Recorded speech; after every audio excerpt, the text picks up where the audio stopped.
네, 반도체가 올해 상반기 수출 부진으로 지난 2013년부터 10년간 지켜왔던 수출 1위 품목 지위가 흔들리고 있습니다. 자동차와 자동차 부품을 합산한 결과 수출액이 반도체를 앞섰는데 하반기에는 양상이 어떨지 관심입니다. 박홍구 기자입니다.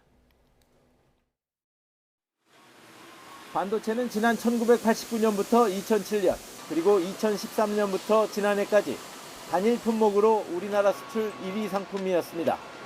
하지만 코로나19 일상 회복 이후 IT 수요가 줄면서 수출이 지난해 8월부터 11개월 연속 감소했습니다. 그 결과 올해 6월까지 수출액은 432억 달러로 지난해와 비교하면 37.4%가 줄었습니다. 하지만 자동차는 전기차 등 고가차 소비가 늘면서 357억 달러, 역대 최대 실적을 올렸습니다. 여기에다 차 부품까지 더하면 수출액 473억 달러로 반도체를 앞섰습니다. 상반기 기준 자동차와 차 부품의 수출이 반도체를 앞선 건 지난 2016년 이후 7년 만입니다.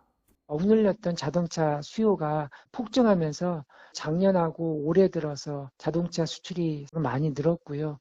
IT 경기는 상대적으로 침체되면서 자동차 반도체 수출이 좀 극명한 모습을 좀 보이고 있습니다. 반도체가 전체 수출에서 차지하는 비중도 지난해 19.7%에서 올해는 14%로 축소된 반면 자동차와 차 부품은 10%에서 15%대로 올라섰습니다. 하지만 하반기에는 양상이 바뀔 가능성이 있습니다. 수출 주력 품목인 메모리 가격이 1년 전보다 60% 급락한 수준이지만 재고가 줄면서 최근 하락세가 둔화하고 있습니다. 여기에다 감산 효과가 더해지고 4분기부터는 챗GPT 등 인공지능 서비스 확대에 따른 고부가가치 메모리 수요가 늘 것으로 보이기 때문입니다. 고대역폭 메모리라고 불리는 HBM 쪽이 수요가 지금 많이 늘어나고 있는 상황이고 삼성전자 역시도 이에 적극적으로 대응하려는 모습을 보이고 있기 때문에 따라서 하반기에는 반도체 경기가 살아나고 글로벌 자동차 수요 증가세가 주춤한다고 가정했을 때 수출 품목 순위도 바뀔 수 있습니다.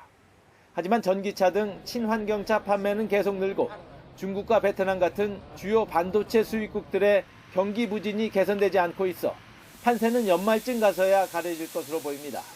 YTN 박홍구입니다.